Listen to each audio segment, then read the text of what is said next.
Tere hommikust. That's the only two words that I know in Estonian, so I'm afraid to leave it with this.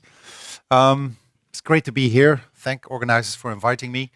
Thank organizers for the very good weather that I see here. But it's worse in Belgium. So this morning I have about 45 minutes. I want to first of all introduce a bit my organization. And then go with you through some of the key issues that I encounter as a European citizen, a European professional in the EU, as an EU market. What are the main issues? Then also address some of the political issues that our previous speaker has addressed. And then finalizing with some words about our trust mark, which is a key issue of our organization. So first of all, the organization itself, EMOTA, is officially the European E-commerce and Omnichannel Trade Association. What do? We represent the interests of e-commerce and represent them towards the European institutions. There's a lot of regulation going on at the moment about e-commerce, and if we are not there in Brussels to represent our interests, very bad things can happen with future regulation and rules. We have an office in Brussels. We have 25 members in 15 countries. We have as a members associations, companies and supplier members. The Estonian association is a member of us. We also have companies, and I'm very happy to announce today that officially, as of today, the largest e-retailer, Amazon, has joined EMOTA as well as a company member. And supplier members, we have supplier members largely from postal and payment service suppliers.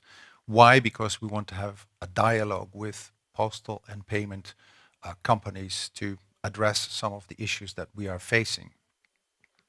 We also have a preferred law firm network, and I would like to see whether here in this audience there are representatives of law firms. They could join our law firm network so that when you are, for example, as a web shop, you have questions about other member states, that you know that you can always find a law firm, someone to help you locally with the knowledge on e-commerce, which is not very obvious. And then we operate a trust mark, about which later a bit more. We are very well connected in Brussels. We are a member of a lot of organizations related to retail, related to the digital market, related to postal and payment services. And in all these fora, we try to represent our sector and get the best out of basically policy and regulatory decisions. So this is the last slide pitch for some business. You can see the associations, companies and suppliers, they get a number of benefits from us. So if there's anyone interested to know more about it, I'll be around later today. Now let's talk about the e-commerce market and some of the issues that we are facing. I'm going to throw a number of statistics at you, so don't get too quickly bored, because I will try to get a narrative around these statistics, but they're kind of help to make the case. The first figure is already, well, you can contest it. There is not really one figure for e-commerce that we can all relate to. We estimate it at 400 billion. Is that correct or not? Does that include, should we include as e-commerce only retail, or should we also include, for example, ticket sales of airplane tickets, etc.? So there are different ways of measuring the market, but in any case, it is large and it is growing. If you look a bit at the total sales, I think that's very relevant for you to see by market. I'm referring to a number of studies during this presentation. This study is from PostNord that makes a study every year about the e-commerce market. And it has looked at 9 different countries. And these 9 different countries, it has looked at the total volume. And what you can see is that the web shops that I see that expand across borders, they never take the Europe of 28 as the new market. The differences between markets and market is so big, so there's not really a single market, that normally web shops pick one country, go hopping from one country to the other. So they select one country and say, okay, here we're going to do search engine optimization. Here we're going to do translation. Here we're going to make a deal with parcel delivery, etc., etc., etc.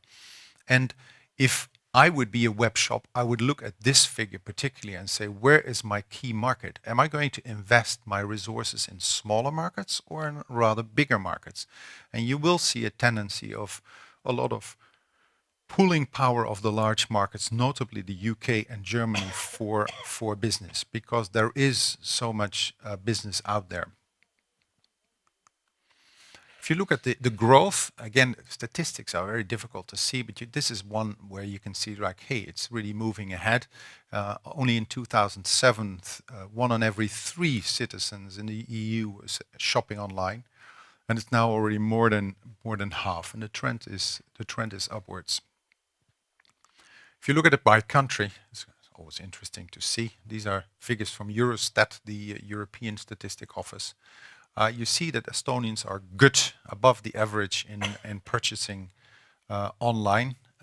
Not really strange, because I guess that in a smaller market your offer is more limited than if you would be in a larger market. So you have a tendency to look online to see cross-border to more products, and so that is not such a surprise. What is a bit of a surprise, the next one, is that enterprises, companies that sell online, and that is a statistics by Eurostat where they say, okay, 1% of your sales, there should be a minimum that you sell online, you offer it and you sell. And there Estonia is lagging behind the EU average. So there is a work to be done for the ministry to promote as well all of you and companies to start offering your services online. And this is the last kind of figure on the total market. It's also interesting to see what the total amount of money is that citizens spend online. A customer. So customers, that's interesting to know. Customers in, again, no surprise, in the UK spend an enormous amount of money on e-commerce. Germany, similar. Whereas, for example, in Poland, they spend much less. So again, if you want to go and expand cross-border, which are the countries that you're looking for? I don't want to do any kind of promotion here for specific countries, but there seems to be some economic parameters here that drive business. Now, then there are also some products that are obviously more sold in online than others. This is statistics by our German member, the BEVH, and you see there's no surprise. I mean, basically, the books have already a long established reputation.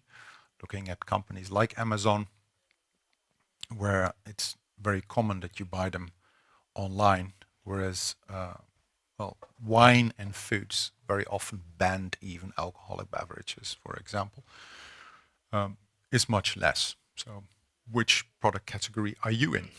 And see what your opportunities are.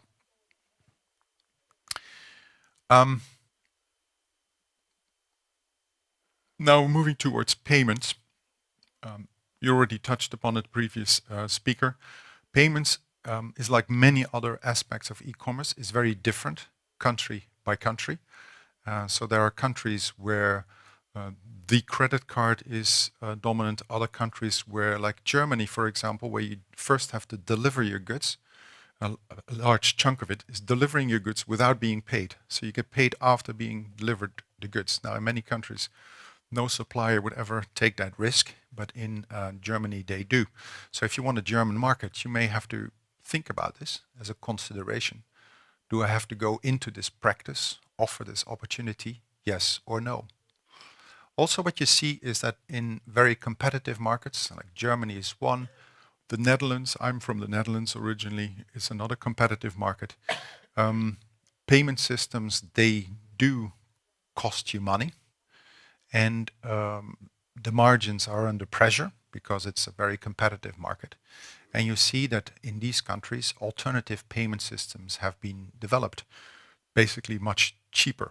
So the credit card use is diminished, and even electronic wallets like PayPal are still more expensive than the dedicated systems on these specific markets. So that means that if you want to do any business in the Netherlands or in Denmark or in Germany, you kind of forced to adapt to your local payment tradition. So you have to get the local payment means and offer that to the customers in that country if you want to make any impact in that country. And then you come to the next step, because if you want to do that, very often the banks, the local banks say, fine, you can do that, but then you have to open up a bank account here. And in order to open a bank account here, you have to establish yourself here. So you see the hurdles that come, and very often, although we think we live in an internal market, there is no internal market. As an e-commerce shop, very often you're forced to legally establish yourself in different member states in order to do any business. That's of course very sad, but that is the reality. So if you expand again, you will see that this is one of the main themes that comes back in all these conferences about e-commerce across Europe, the payments itself. Another problem is I was the other day in Slovenia, and a lot of Slovenian citizens were simply unable to buy a cross-border because the banks that that work with the credit card system refuse citizens from Slovenia. So they couldn't use their credit card to buy in foreign EU shops. So there's another problem to solve. And then the other big issue next to payment is parcel delivery. I mean, the logistics, that's part and parcel of our business. It's the execution of what you do. I listened once to a presentation of Rocket Internet, and they said that 10% of our business is actually the idea, 90% is the execution of the idea. And the reason why we are successful is we're very good in this 90%. So that's basically getting things like parcel delivery in order. And here you see the differences also country by country on delivery times. The other day I bought for my son in the US a birthday present, and I had the option actually for only $9 to get the product delivered in 4 hours. 4 hours delivery for the majority of products. Which website here would be able to offer that? But that is the trend. Obviously, the trend is faster delivery. And you see already in my home country, the Netherlands, the big players, they offer the opportunity to order until 11 o'clock in the evening for shipment the next day. So that's if you want to enter the Dutch market. I mean, this is your competition. You have to deliver within a day. But then again, I mean, these statistics show a bit a nuanced position, is that the majority, I think, would accept, of the customers would accept 3 to 5 days delivery times. Depends also on the type of products. We've seen the previous speaker with furniture. Of course, with furniture, you're willing to wait for a longer period than if you want to buy, for example, consumer electronics that you want to test out immediately. If you look at the return policies, and that's another issue that, of course, you have to deal with. Return policies are particularly critical because the European Union legislation says that customers have the right 2 weeks after delivery to return the product. And you see that for some businesses, this means really means a lot. Clothing and footwear, it's close to 50%. Obviously, we all know the example of the lady that buys a pair of shoes, orders them in 3 sizes, tries all 3 sizes, and returns the 2 sizes that she doesn't want. That is a very expensive business model. We know examples of this. One of the largest, Zalando, has up to 50% of return rates, and they even offer the return of goods for free. And they make it even very easy. That is their selling proposition, their unique selling proposition, but it has a price. Also here, you are in a disadvantage if you live in a smaller country, because parcel delivery and the cost of parcel delivery has all to do with volume. So if the volume is very high from point A to point B, the price will be lower than if the volume is smaller. So you can imagine, take an example we all know, Germany exports a lot of products, also through e-commerce. It's an exporting country. The volumes that go from Hamburg to Tallinn are huge.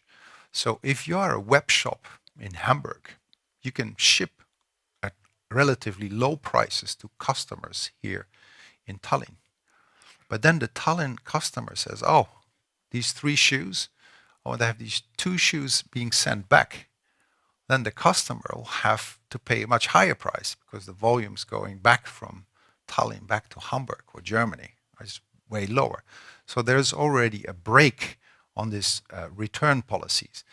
That is good for a German web shop, but the reverse is the case, of course, for you, because you will have to ship, if you would ship to Germany, at high prices, whereas the customer there in Germany will say, oh, it's actually very inexpensive to return my goods.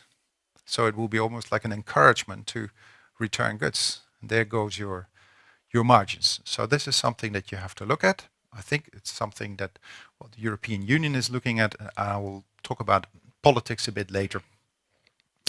No surprise, clothing, footwear, that's a very, very high one. If you look at it by country, you can also see that some countries have more, like the Netherlands and Germany, the customers are in a very, very competitive market. They are spoiled, so they return. It's also easy. It's been given for free very often, and it happens more than others. So again, if you want to expand to third countries, this is something that you have to look at. Some of the other findings that comes this time from a study from Pitney Bowes, which is an IT company supplying to e-commerce and also a member of our organization, is that already 1/3 of the consumers, they do buy cross-border, and still the largest part, why do they get to your web shop, is by search engines. And obviously there's a whole story to tell about search engine optimization, how expensive it is. And now that also Google and others starting to have introduced the buy button on their websites, of course, it becomes a very risky market. But fortunately, the European Commission, it's one of the things I think that the European Commission has done very well, is done an anonymous inquiry among web shops. It has 1,400 web shops reacting to whether any of these kind of practices that currently take place, whether they are competitive or not competitive, and not complying with EU law, because of course we all want to have a level playing field for all our web shops. Also interesting to see is that 16% of customers search on the social media. And you will find also that more and more web shops approaching the social media to market their products. Here's some more studies from UPS, the parcel delivery company. Some of the key facts here. The return policies, it's the 53% top on the top of the slide. There must be a very easy to understand return policy. You will see also on the bottom of the slide that 2 in 3 shoppers prefer to have their products delivered at home or their office. And in this case, they mentioned 21% is already choosing for pickup points. That can be shops, but you see a tendency more and more that also even the postal incumbents, they open up pickup points all over the place. And there you get also into an omni-channel environment whereby shoppers actually buy online, but they pick up the product in the shop itself. So there is some kind of cross-fertilization between the channels. So the tendency is clearly towards more pickup points style of delivery as opposed to delivering at home.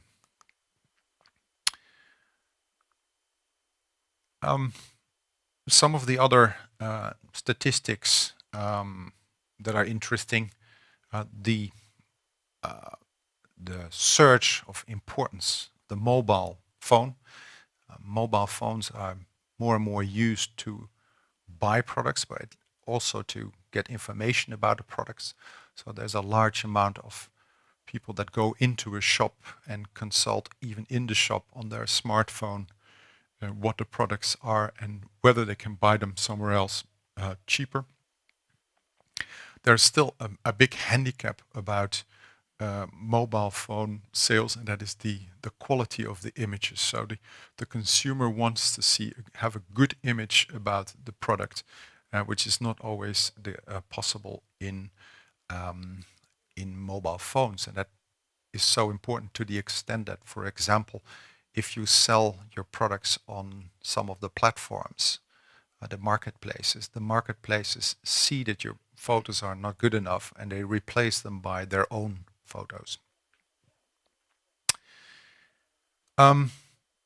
Also interesting to see, I think, is the low number of people who are interested in click and chat. So more and more web shops now offer this opportunity. So you go on their website, you're looking for a product, and this message pops up and say, "Hi, I am John. Can I help you? I see you're looking at this product." And my personal experience always has been very helpful, because if you're particularly for certain product categories, you like advice and help, but you see that only 33%, 1 in 3 customers actually is happy with this form of customer support.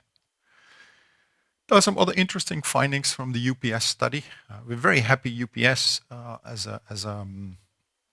an integrated delivery company makes a lot of studies on e-commerce, because they have a huge business, obviously, on e-commerce. And the statistic that stunned me most that they did from their research is that 88% of abandoned items in the shopping cart. So, in other words, these shoppers, they go to your website and we know all this feeling. You should, okay, I'll buy this, I'll buy that. And at the end, and there's a telephone ringing, and you drop it. And so, but the level of this is pretty high. So for web shops, there's really a challenge here to get that figure down, to actually move people away from selecting products to actually buying these products. And you can see here also the relatively high number of web shops that promote their stuff on the social media. Interesting to see also the transportation time. Again, the slower transportation time for free shipping. And we talked already about, I heard the word, the famous A word, the Alibaba word. I mean, if you look now at the Chinese operators, it's not only Alibaba, but the price of some of the products are just amazingly low. So you can buy actually products from China. I've seen it from below €1 with free shipping. What business model is that? How can you make money on shipping a product that has a value of lower than €1, shipping it from whatever, Shenzhen to Tallinn, and make money on it? How is that possible? But it happens. So these prices are so extremely low that, yeah, of course, customers do want to wait for 3 weeks, 4 weeks, because that's roughly what companies like AliExpress and what they kind of offer. There is an issue there. We are looking at it again on a policy point. We're looking at it as an industry association, because we are certainly in favor of Alibabas and marketplaces that are good for small and medium-sized enterprises and so on. And they bring benefits to consumers, but there must be a level playing field. So it cannot be the case that, for example, merchandise coming from China and being sold here to customers here, that there's no VAT levied on them, which we think is probably the case in many instances, in most of the instances. So you don't pay VAT. Then we have the problem with the parcel delivery. I mean, the Chinese still have, under international rules, they are still considered as a developing country. So they can quasi for free can ship all their products. And then another element that we are looking at as well is about product regulation. So we have a lot of product regulation here in Europe. There can be specific product regulation. If you look at, there's a whole piece of European legislation on toys. How should toys be manufactured? And there's also a lot of horizontal legislation, like chemicals legislation. So which chemicals can be used in which kind of consumer products, which should be banned.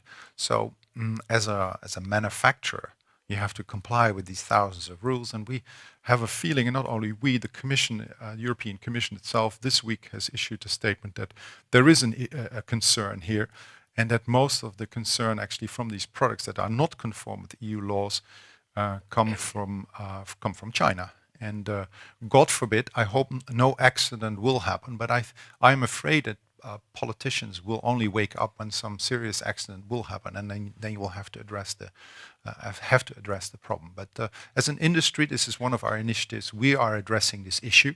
We're looking into how we can help authorities on also better controlling what comes in, what is being sold on the internet, and whether it actually conforms with product regulation.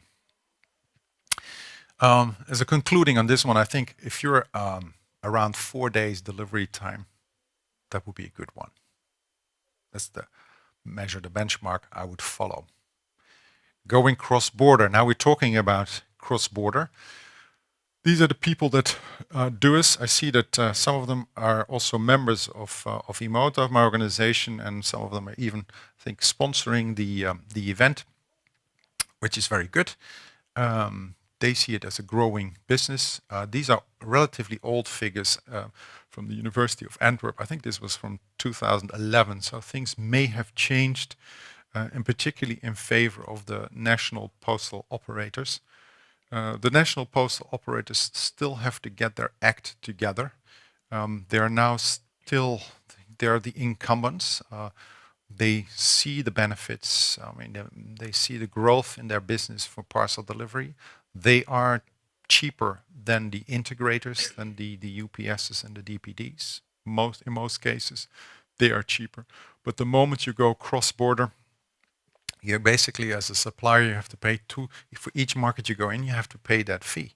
There's no cooperation, there's little cooperation going on.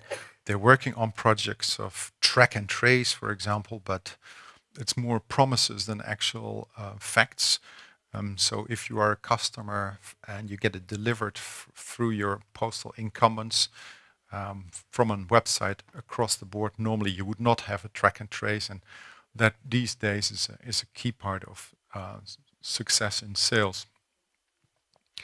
So as a kind of resume for cross-border e-commerce, the price is still, and these are the source here is a customer study by Pitney Bowes, is that price still is a key driver. So you can buy it cheaper elsewhere. I guess that for a lot of Estonians, it will be cheaper to buy in large markets like Germany or the UK.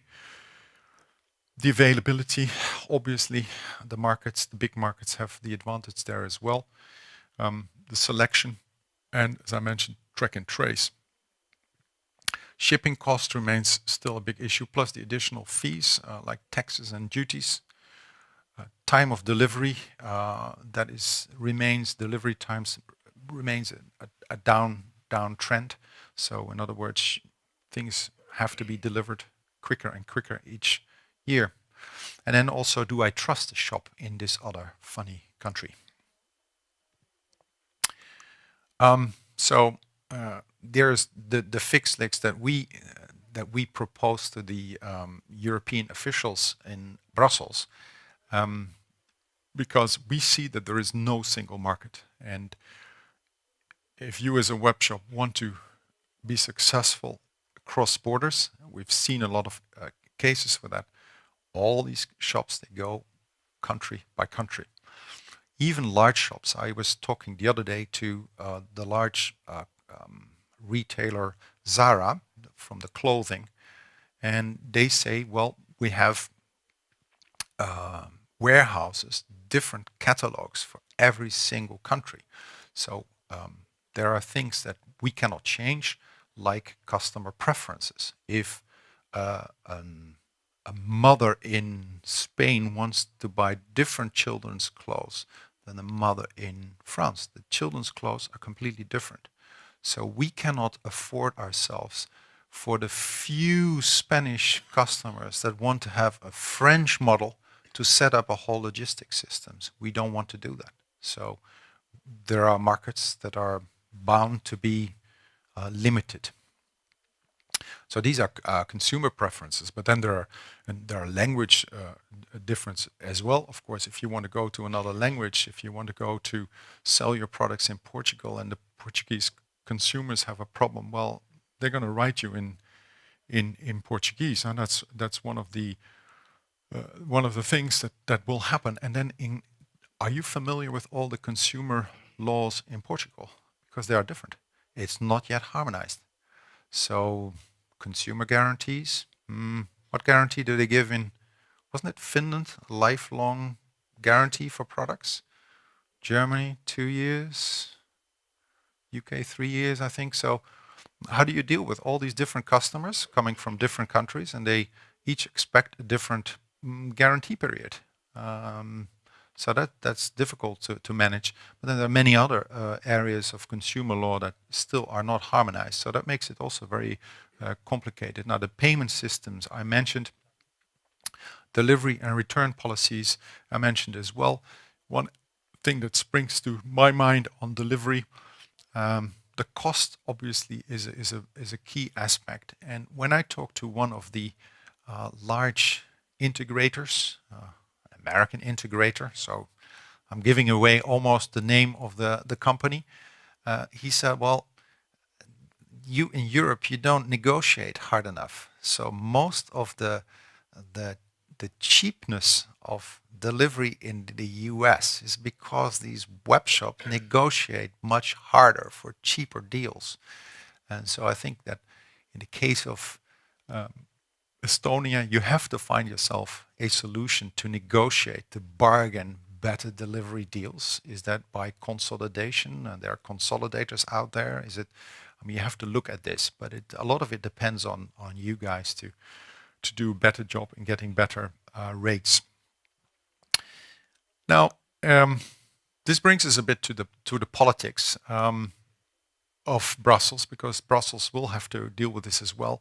In the case of parcel delivery costs, there is this European dimension of the incumbents, so the national postal operators that have an obligation to deliver, a universal service obligation. So they have to deliver to all citizens post. That makes it, of course, a bit of an expensive model, and it's a model that integrators like the UPSs and the DHLs do not have to do. So they just leave a number of regions away, or they charge very high prices for remote regions. That's not what they can do.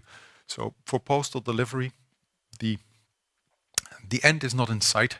The European Commission will present something next week or next month, and it's about transparency, but it's not going to make changes a lot. But we're putting pressure on the Commission to come up with more, and maybe one day we will see prices going down.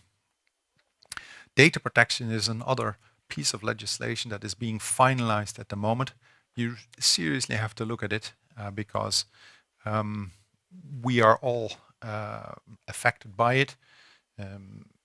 Data protection is very sensitive in a political sense after Mr. Snowden revealed that the US authorities are all monitoring us, that even the telephones from some of our state leaders are being hacked by the Americans. So it's a sensitive topic.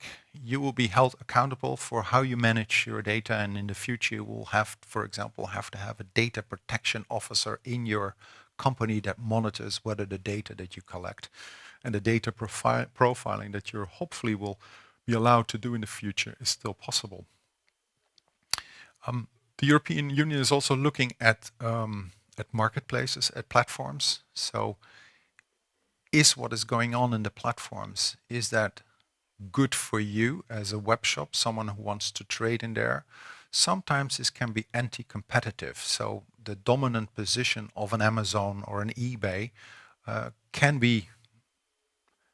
result into policies that are not good for you. For example, practices that can be you cannot sell in certain parts of the EU. Is that conform? Is that allowed or not? There are also, in this case, the brand owners that you have to deal with. The brand owners, they sometimes also tell you, well, you cannot sell in this country, you cannot sell in that country, or you have to have certain minimum prices and all that kind of stuff. Fortunately, that is now being investigated by the European Commission. And I would recommend anyone here who has an issue like this, where you think like, oh, I'm trying to trade here, but someone is blocking me from doing it, send a mail either to us or send a mail to the European Commission. They are very keen on this kind of live examples, and they will pick it up and they will work for you to change it if you are right. I mentioned the consumer rules. They're working now on standard contracts. That is very, very relevant. And in this area, we as an industry, we are omni-channel, but I think what you have to tell the government, and I'm telling your government at this moment, never make differentiation between whether you sell it on a web shop or you sell it through another channel. A lot of it is now mixed. Let's say in Belgium, I can buy my contact lenses online, but I actually pick them up at a glasses shop, an optician. And the optician actually cashes the money. So where do I actually buy? Do I buy it online or do I buy it on the shop? Or so we always say the world is omnichannel. It's moving more and more towards omnichannel.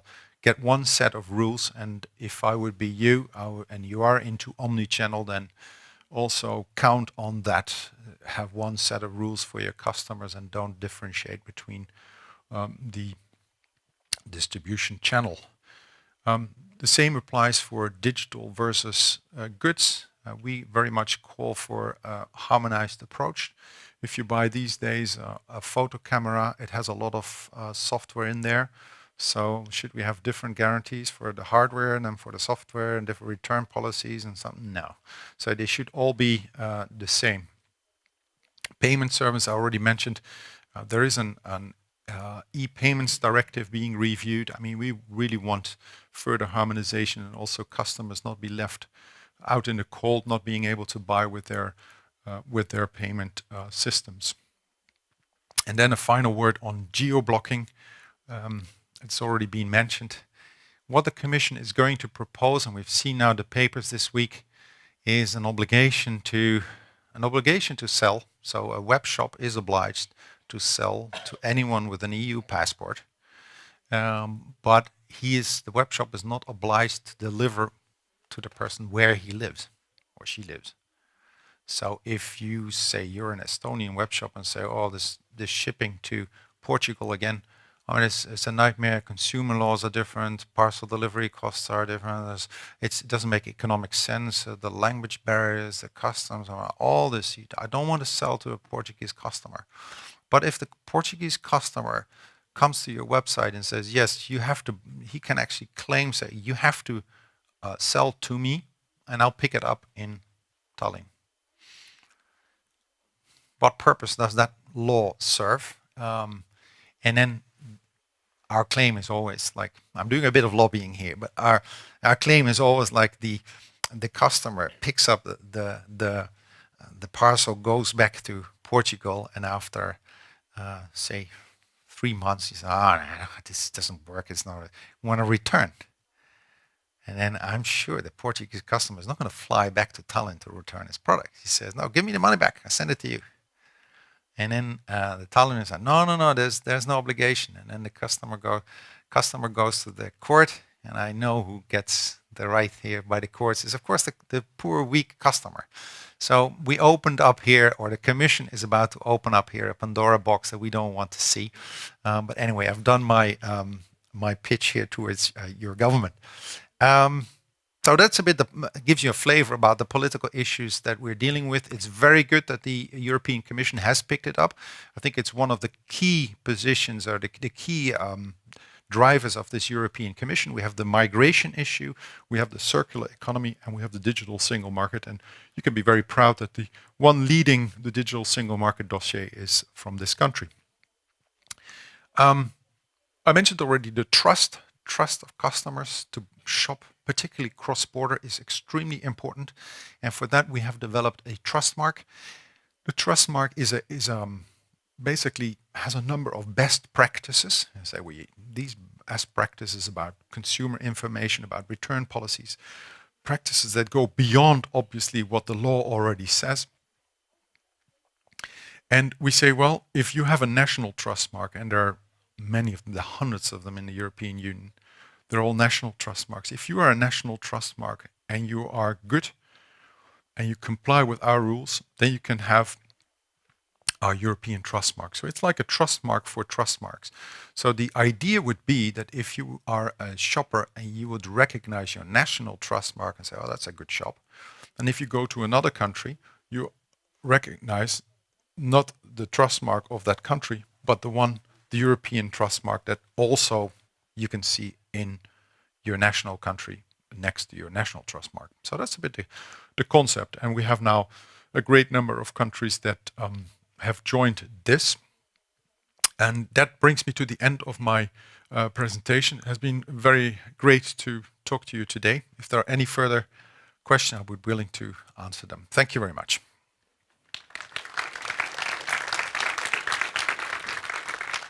Thank you. That was excellent overview of the EU market. Any questions from the audience? We have a microphone here available as well. There's one question that I was thinking about listening to these two presentations. In the afternoon, we will actually have a presentation about growing the online business in few months from 0 to 10 million. And in the first presentation, we heard that EU Commission is working on the problems, and there might be changes by 2020, I think, or something like that. So do you think the regulators are actually moving fast enough to keep the pace of online developments, or are they like, and when you compare that maybe to what's happening in US or other regions as well, so EU definitely says they want to be, very developing and very forward-thinking place, but are they really on top of their things right now? I think speed is one thing. EU laws just take a lot of time. You have so many countries and you all have to agree. So that's a very slow process, and it's too slow. One of the issues I've been talking about today was VAT. I mean, you go to other countries and you have to collect all these national VATs. You have to deduct. So there is not a. I mean, the EU is working on a one-stop shop. So you can go to your tax office in Tallinn and say, I bought all of these places, different countries, and you deal with it. I mean, that will happen. But they say 2020, knowing the EU, that will be 23 or something later. Well, the market is way faster. If you look at a company like, I quoted it again, Rocket Internet has the model of, you have a business model. Within 100 days, the business model is up and running. 100 days, a beta phase, and the next 100 phase, perfecting it.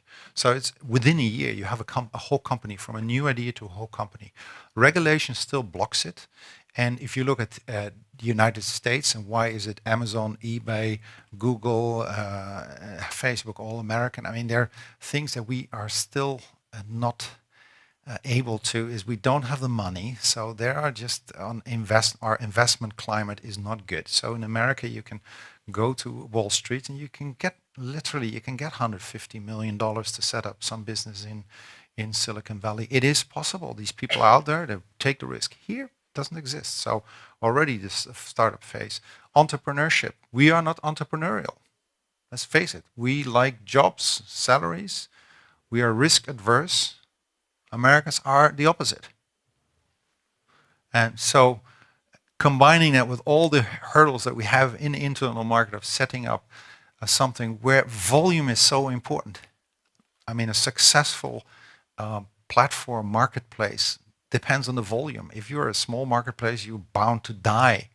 You see that on the internet, the volume attracts everything. In 3 years' time, we will have here a conference, and I see 3 years, 1 year time. Half the conference will be about Alibaba. It goes so quick. There are 400 million customers Alibaba has. The shops that are on there, the market, the offer is so big. If I would be a web shop, I would have immediately a strategy for Alibaba. So it's the numbers that count.